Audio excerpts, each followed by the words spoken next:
Good morning, Mifflin Middle School. This is Miss Colson, your principal, and today is Monday, October 5th, and it is Motivational Monday. So this Monday, we have a video showing a speaker by the name of Inky Johnson, and he is going to be talking to you about how to overcome a tragedy situation.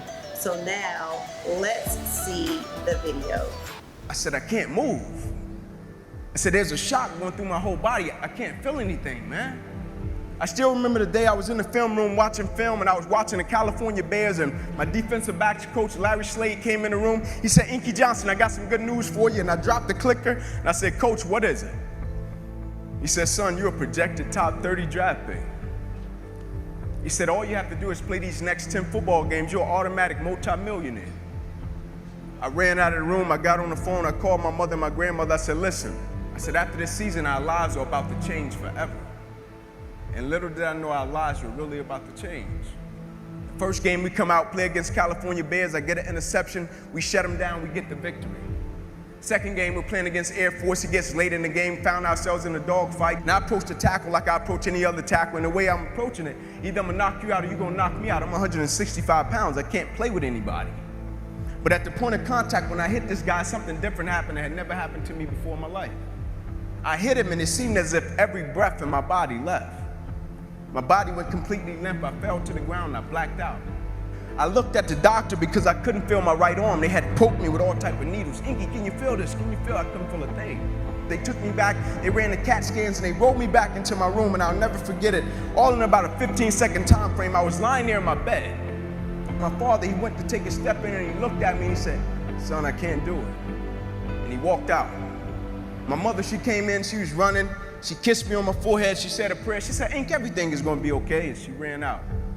And as soon as my mother stepped outside of the room, the doctor rushed in from the opposite side and he said, hey, get in here. We got to rush this guy back to emergency surgery. He's about to die. I said, what? I said, my mom just told me everything is going to be okay. He said, son, what happened? You have busted up subclavian artery in your chest. You're bleeding internally. Have to rush you back and take the main vein out of your left leg and plug it into your chest in order to save your life. And when I woke up from recovery, the same doctor was standing over me. He said, Inky, I have some good news and some bad news for you. I said, you got some bad news for me? After telling him I was about to die, I'm still alive. How bad can it get? I'm still here. He said, the good news is, son, we saved your life. I said, thank you, sir. He said, the bad news is you have nerve damage in your right shoulder. You probably can never play the game of football again in your life. I said, Doc, no disrespect, man, but I'm 8 games away. I've been working for this ever since I was 7 years old. Doc, there's no way. God, not now, God. Like, let me make it to the NFL so I can help my family first. Like, we miss meals. I said, there's no way. I never cheated. I never cheated myself. I gave everything I had to it, and I respected it. I never cheated. There's no way that my career can be over. I said, send me up to the Mayo Clinic. And after several visits, I'll never forget, this is when reality set in. It was me, my mother, my father in the room, and the doctors came in. They said, Inky Johnson, here's the deal. They said, son, we hate to tell you, but your arm, it would never be the same again. Your hand, it would never be the same again. Son, you can never play the game of football again. They said, son, here are your surgery options. We could take a muscle out of the back of your left leg, plug it into your right arm, but there's a possibility that you'll be left with a weak left leg and a weak right arm the rest of your life.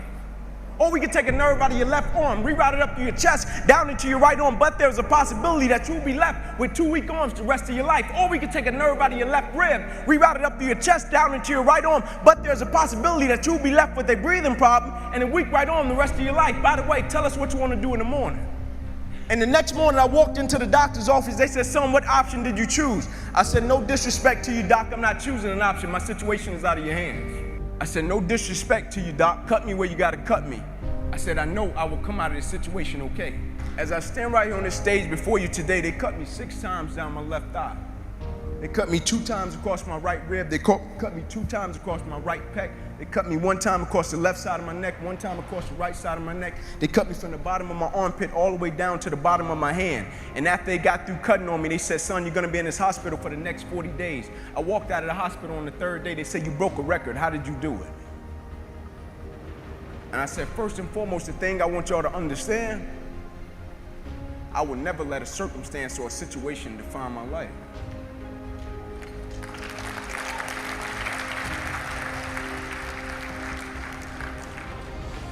But most importantly, you know what I had invested? I had sweat equity. I had been working my whole life.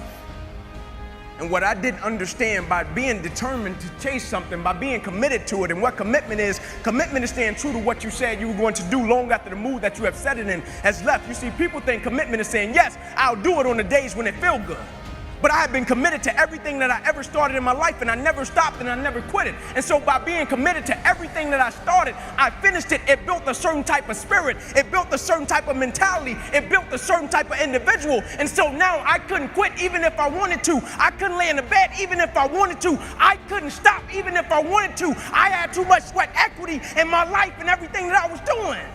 I understood the process is more important than the product. It wasn't about the outcome for me. Whether I made it to the NFL or not, that was inconsequential in God's plan for my life. But I was going to fall in love with that process, because I understood by falling in love with that process, it was going to turn me into a machine.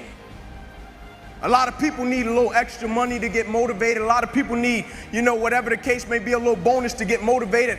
I don't need anything but breath in my body and life. And every day I wake up, I understand I got 2 children depending on me. I understand I got a wife depending on me. I understand I got a world that needs me. The reason I go at life with the passion and the zeal that I go at it with is because I understand every day of my life is somebody in the world that is dependent on me. It may not be you, and if it's just about you, you're in trouble, because I'm telling you, you're gonna hit something in life that's a lot tougher than you, and it's gonna test your will and it's gonna test your heart. And if it's just about you and if it's just about the product, it will crush you. Every day I get up, I understand it's somebody in the free world that's looking at me to see if I'm gonna keep going, and so I can't quit. And so I went back to school the next week after they had just saved my life. I was back in class. I had to learn how to write all over again. Had to learn how to walk all over again. Had to learn how to tie my shoe all over again. Had to learn how to bathe all over again. Had to learn how to live life all over again. Never one time did I say, let me go home, I need a break. You see, the thing we have to understand about everything that we're a part of, first and foremost, it's a blessing by God. And when it's a blessing, you can't help but to give everything you got to it. My life got saved. I got spared my life. I almost died. The doctor came to me on the field. He was on one knee and he grabbed my wrist and he said, son, you don't have a pulse. I don't even know how you're still living. The thing about it, my wound, like you can see this. You can see my arm. My wound is visible. But it's a lot of people in this room that are wounded and you can't see it. And it's internal. And so the opportunities that we pass up to be a blessing to other people, we can save their life with just one encounter. In my last doctor visit, they came to me and they said, sorry, Inky Johnson, you will never be able to use this arm and hand again in your life. I said, no disrespect to you, doc, but I will use this arm and this hand every day for the rest of my life by the way that I live my life. Every day I'm going to impact someone's life. Every day I'm going to empower someone. Every day I'm going to inspire someone. Every day I'm going to encourage someone.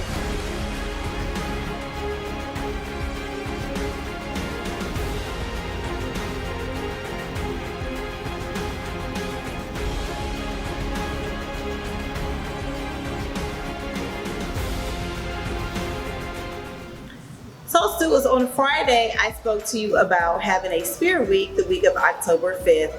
And I talked to you usually if we were in school, and schools typically would have what was called October Count Week. But since we no longer have October Count Week, we can still have Spirit Week. So today is Crazy Sock Day. So students that are in the 7th and 8th grade and staff know that Miss Colson loves her socks. So periodically throughout the school year, I will wear knee-high socks.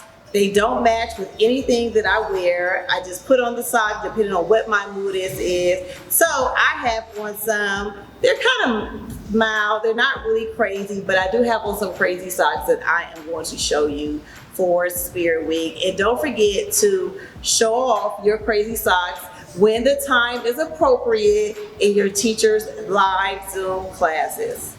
So last week we had our first Caught Being Good Zoom Rise Expectation drawing on last Tuesday, and we had 3 winners. And so what's going to happen is students are going to be able to come to the school on Wednesdays and Thursdays starting this week between 11 a.m. and 2 p.m. to pick up their prize. Now, Miss Washington, I have a special guest with me. She is going to show off all of our prizes in our cart. And so as you see on the cart, you have some gift cards, you have some Bath and Body Works, you have some chips, you have a lot of different things, some books, a notebook, and what you can do is pick 2 items from the cart that is not a gift card. If you get a gift card, that you can only get 1 item from the cart, which is the gift card, or you can only get 1 mask. But if you do not get a gift card or a mask as a selection, then you can select 2 items off of the cart for your prize. In order for you to come up here to pick up your prize, you now must email, because everyone is getting into this fun. It is not going to be just Miss Colson that you all are blowing up my email, because every time we have a prize or an incentive, I get over 300 emails. So for any prize pickup, you're going to have to email Mr. Marrero.